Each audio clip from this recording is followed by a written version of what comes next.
லடாக் எல்லையில் சீனா தரப்பில் அடுத்த கட்ட படை குறைப்பை மேற்கொள்ளும் விவகாரம். இந்திய சீன ராணுவ மேஜர் ஜெனரல் மட்டத்தில் மீண்டும் பேச்சுவார்த்தை.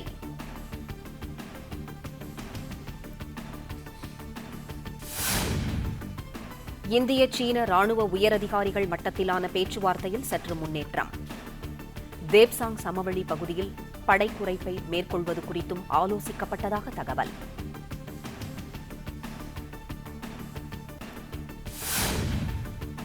கேரள விமான விபத்தில் பலியானோரின் எண்ணிக்கை 18ஆக உயர்ந்த நிலையில் 22 பேரின் நிலைமை கவலைக்கிடம். கட்டுப்பாட்டை இழந்து வழுக்கிக் கொண்டு சென்று பள்ளத்தில் விழுந்ததால் 2 துண்டுகளாக பிளந்ததாக மத்திய விமான போக்குவரத்துத்துறை அமைச்சர் தகவல்.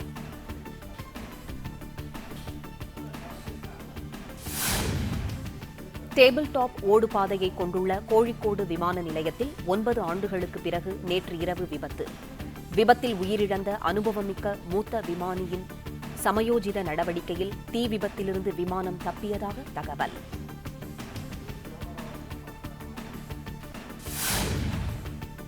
கேரள மாநிலத்தில் விபத்தில் சிக்கிய ஏர் இந்தியா விமானத்தின் கருப்பு பெட்டி மீட்கப்பட்டு சம்பவம் குறித்தான விசாரணை தீவிரம். பேரிழப்பை தவிர்க்க இறுதி வரை போராடிய 2 விமானிகளுக்கும் அனைத்து தரப்பிலிருந்தும் குவியும் இரங்கல்.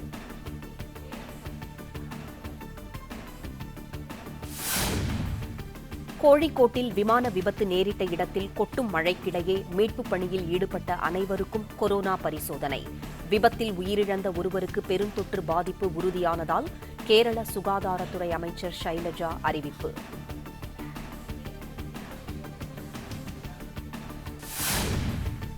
கர்நாடக அணைகளிலிருந்து வினாடிக்கு 1,50,000 கன அடி நீர் திறக்கப்படுவதால் காவிரி ஆற்றில் கரை புரளும் வெள்ளம்.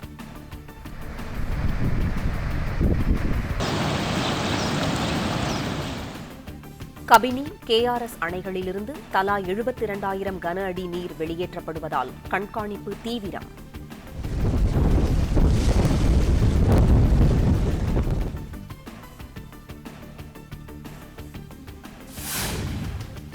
கர்நாடக அணைகளிலிருந்து அதிகப்படியான உபரி நீர் திறப்பால் ஒகேனக்கல் காவிரி ஆற்றில் செந்நிறத்தில் பாயும் வெள்ள நீர்.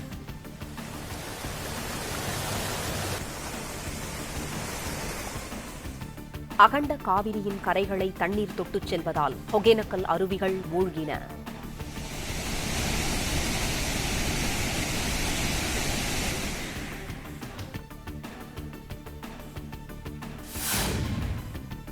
மாநகராட்சி பகுதிகளில் உள்ள சிறிய கோவில்களில் வரும் 10ஆம் தேதி முதல் தரிசனம் செய்யலாம்.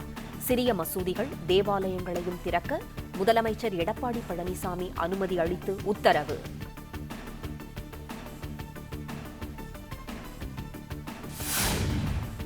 மூணாறு அருகே ராஜமலை பகுதி மலைச்சரிவில் சிக்கி உயிரிழந்தோர் எண்ணிக்கை 26ஆக உயர்வு.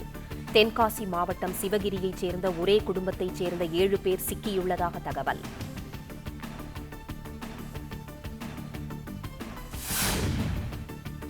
சென்னையில் ஆபரண தங்கத்தின் விலை இன்று சவரனுக்கு 248 ரூபாய் குறைந்தது. இருப்பினும் 43,000க்கும் கீழே குறையாமல் விற்பனையான ஆபரண தங்கம்.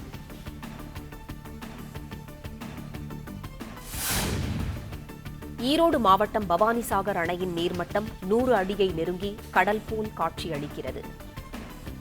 பவானி ஆற்றில் விரைவில் உபரி நீர் திறக்கப்படும் என்பதால் வெள்ள அபாய எச்சரிக்கை.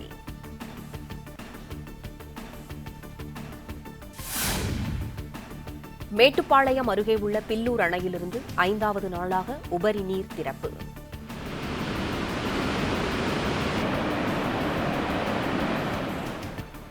அணைக்கு வரும் 10,000 கன அடி தண்ணீர் அப்படியே உபரி நீராக வெளியேற்றப்படுவதால் பவானி ஆற்றில் வெள்ளப்பெருக்கு.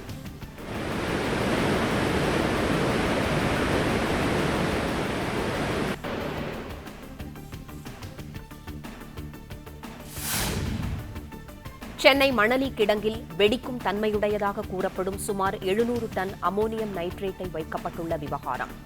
வெடிபொருட்கள் பாதுகாப்பு அமைப்பு, சென்னை காவல்துறையினர், துறைமுக அதிகாரிகள், சுங்கத்துறை அதிகாரிகள் ஆய்வு மற்றும் ஆலோசனை.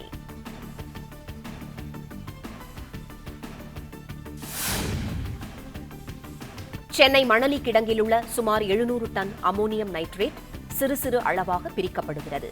தமிழ்நாட்டின் பல்வேறு வேதிக் கிடங்குகளுக்கு கொண்டு சென்று பாதுகாத்து வைக்க முடிவு.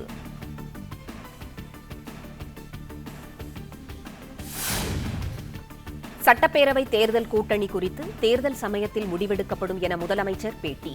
கொரோனா சிகிச்சை மருத்துவர்கள், செவிலியர்கள் உயிரிழந்தால் அவர்களின் குடும்பத்தினருக்கு 50 லட்சம் ரூபாய் வழங்கப்படும் என ஏற்கனவே அறிவிக்கப்பட்டுள்ளதாக விளக்கம்.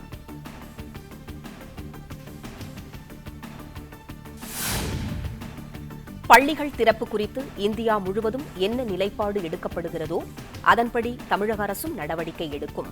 முதலமைச்சர் எடப்பாடி பழனிசாமி அறிவிப்பு.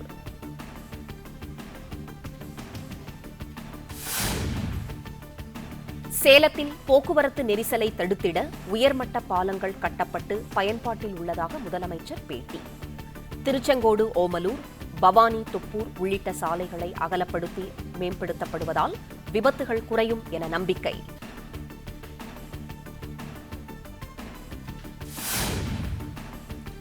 தமிழ் மற்றும் ஆங்கிலம்தான் தொடர்பு மொழி என்பதில் பேரறிஞர் அண்ணா, எம்ஜிஆர், ஜெயலலிதா வழியில் உறுதியாக இருப்பதாக முதலமைச்சர் பேட்டி. மத்திய அரசின் புதிய கல்விக் கொள்கை குறித்து ஆலோசிக்கும் குழு அளிக்கும் அறிக்கையின் அடிப்படையில் தமிழ்நாடு அரசு முடிவெடுக்கும் என திட்டவட்டம்.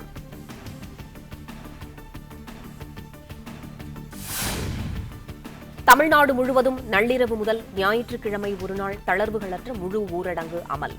அத்தியாவசிய பொருட்கள் உட்பட அனைத்து வகை கடைகளும் மூடல், காவல்துறையினர் கண்காணிப்பு.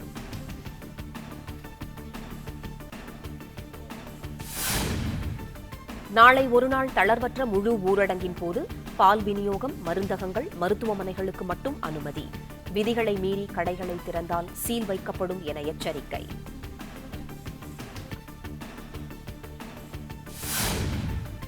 தமிழ்நாட்டில் இன்று 5883 பேருக்கு கொரோனா உறுதி செய்யப்பட்டு அறிவிப்பு. இதுவரையில் பெருந்தொற்றால் பாதிக்கப்பட்டோர் எண்ணிக்கை 2,91,000 நெருங்கியது.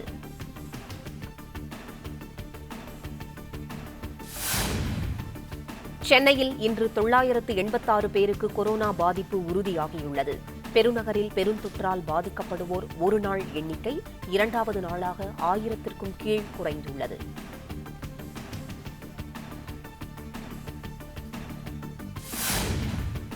தமிழ்நாட்டில் இன்று ஒரே நாளில் பெருந்தொற்று பாதிப்புக்கு ஆளானவர்களில் 118 பேர் உயிரிழந்த பரிதாபம்.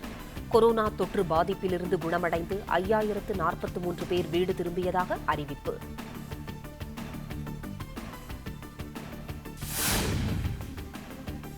டெல்லி ராஜ்காட்டில் உள்ள மகாத்மா காந்தியின் நினைவிடத்தில் உள்ள தூய்மை இந்தியா திட்ட மையத்தை பார்வையிட்ட பிரதமர் நரேந்திர மோடி பல்வேறு மாநிலங்களிலிருந்து வந்திருந்த மாணவ மாணவிகளுடன் கலந்துரையாடினார். विचारों को ग्रहण करने को सदा आतुर और पुरानी पीढ़ी जो लक्ष्य बड़े बड़े प्रयास से संभव नहीं हो पाते.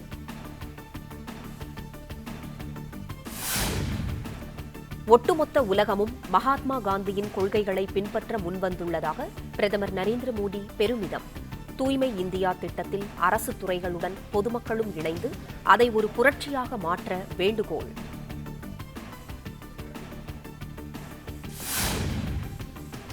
ராஞ்சியிலிருந்து மும்பைக்கு புறப்பட்ட விமானத்தின் மீது பறவை மோதி விபத்து. விமானிகளின் சாமர்த்தியத்தால் உடனடியாக தரையிறக்கப்பட்டதால் உயிர் சேதம் தவிர்ப்பு.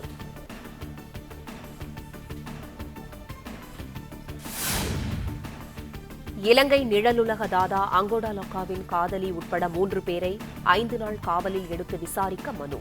சிபிசிஐடி போலீசார் தாக்கல் செய்த மனு மீது வருகிற 12ஆம் தேதி விசாரணை.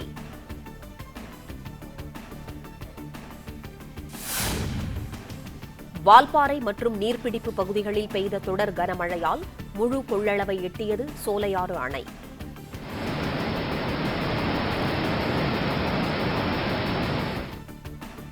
மூன்று மதகுகளும் திறக்கப்பட்டு அணைக்கு வரும் தண்ணீர் அப்படியே உபரி நீராக வெளியேற்றப்படுவதால் வெள்ள அபாய எச்சரிக்கை.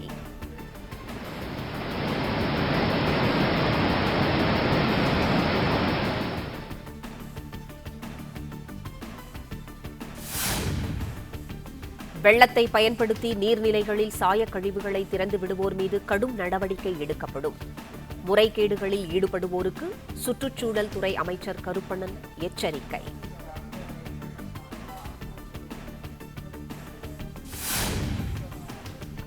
கொரோனா ஊரடங்கு கால விதிகளை முறையாக கடைபிடிக்காவிட்டால் விதிமுறைகள் கடுமையாக்கப்படும்.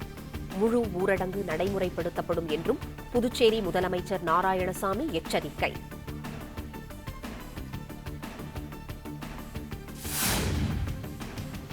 இந்தியாவில் கொரோனா தொற்று நோயால் பாதிக்கப்பட்டோர் எண்ணிக்கை 21 லட்சத்தை நெருங்கியது.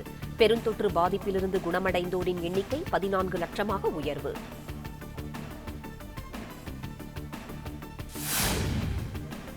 மகாராஷ்டிராவில் கொரோனா தொற்று நோயால் பாதிக்கப்பட்டோர் எண்ணிக்கை 5 லட்சமாக உயர்கிறது.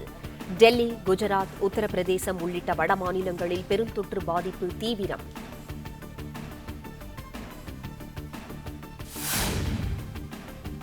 இ-பாஸ் வழங்க லஞ்சம் பெறும் அதிகாரிகளை இரும்புக் கரம் கொண்டு ஒடுக்க உயர்நீதிமன்றம் அறிவுறுத்தல். கொரோனா காலத்திலும் இரத்த தாகம் கொண்ட ஓநாய்கள் போல செயல்படுவதாக கண்டனம்.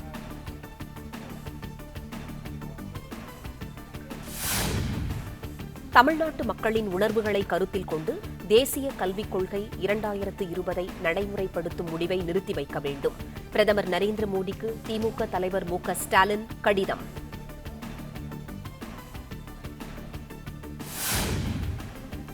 பழனி தொகுதி திமுக எம்எல்ஏ ஐ.பி. செந்தில்குமாருக்கு கொரோனா தொற்று உறுதியானது. பெருந்தொற்று பாதிப்பு சிகிச்சைக்காக மதுரையில் உள்ள தனியார் மருத்துவமனையில் அனுமதி.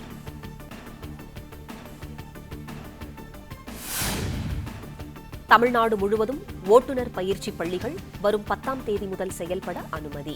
முதலமைச்சர் எடப்பாடி பழனிசாமி அறிவிப்பு.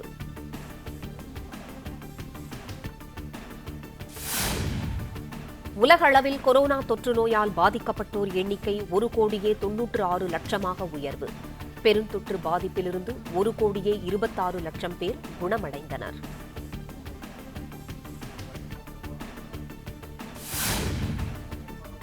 நீலகிரி மாவட்டத்தில் அதிகனமழைக்கும், கோயம்புத்தூர், தேனி மாவட்டங்களில் கனமழைக்கும் வாய்ப்பு. சேலம், தருமபுரி உள்ளிட்ட 8 மாவட்டங்களில் மிதமான மழை பெய்யக்கூடும் என வானிலை மையம் தகவல்.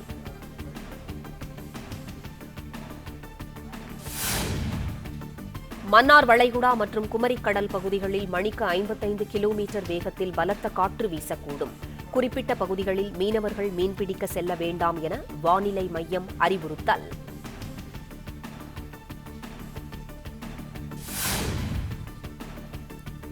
மேற்கு தொடர்ச்சி மலைப்பகுதிகளில் மழை குறைந்ததால் குற்றாலம் அருவிகளுக்கான நீர்வரத்து சற்று சரிவு.